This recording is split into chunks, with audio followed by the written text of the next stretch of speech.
diajar bahasa Sunda. Assalamualaikum warahmatullahi wabarakatuh.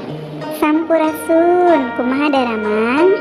Dina dinten ayeuna hayu urang diajar ngaran-ngaran sasatoan atau nama-nama binatang.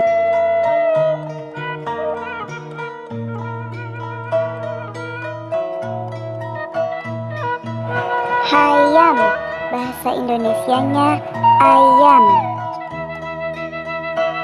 Embe, bahasa Indonesianya kambing. Entok, bahasa Indonesianya bebek.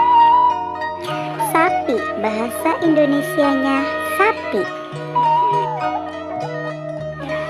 Munding, bahasa Indonesianya kerbau.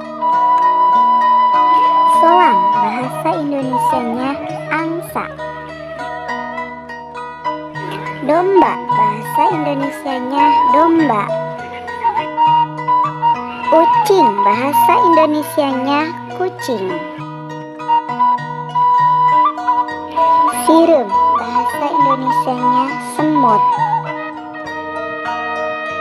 Kelinci, bahasa Indonesianya kelinci.